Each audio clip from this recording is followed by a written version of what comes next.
Hello বন্ধুরা, Pinki kitchen থেকে আপনাদের সকলকে ওয়েলকাম জানানো হচ্ছে। আজকে আমার রেসিপি হচ্ছে বাটা মাছের ঝোল কাটোয়া ডাঁটা দিয়ে। দেখুন, এখানে বাটা মাছগুলো নিয়েছি আমি, কেটে ধুয়ে পরিষ্কার করে আনবো। কেটে ধুয়ে পরিষ্কার করেছি মাছকে। এখন হলুদ আর নুন মাখিয়ে নিচ্ছি।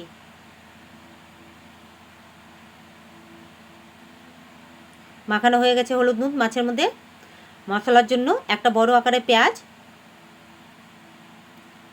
4টে কাঁচা লঙ্কা, 2টো শুকনো লঙ্কা,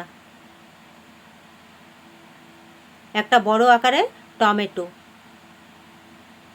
সামান্য একটু আদা,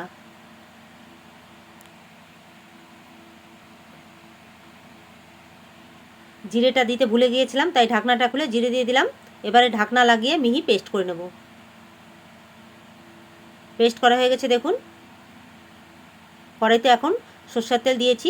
কড়াইটা হাত দিয়ে ধরে চারিদিকে তেলটা ছড়িয়ে নেব এবং গরম করে নেব। তেল গরম হয়ে গেছে, এখন মাছগুলো ভেজে নেব।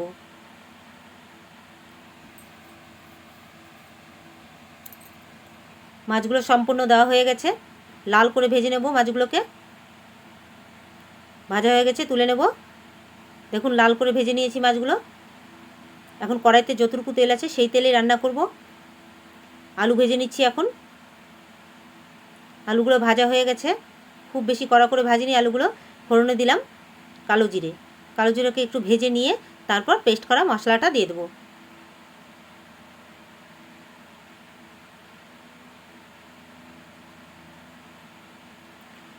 আন্দাজ মতো হলুদ গুঁড়ো, স্বাদ মতো নুন।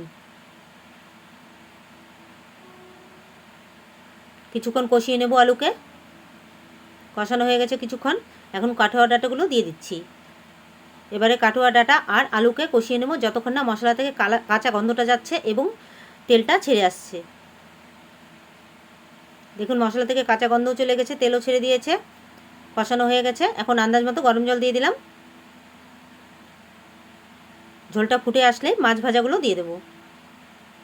ঝোলটা ফুটে উঠেছে, এখন মাছ ভাজাগুলো দিয়ে দিচ্ছি।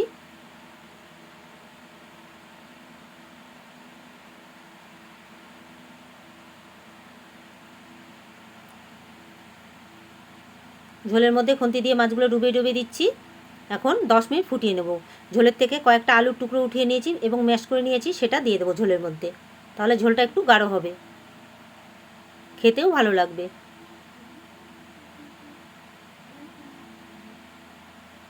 10 মিনিট ফোটানো হয়ে গেছে। 10 মিনিট পর ধনেপাতা দিয়ে দিলাম।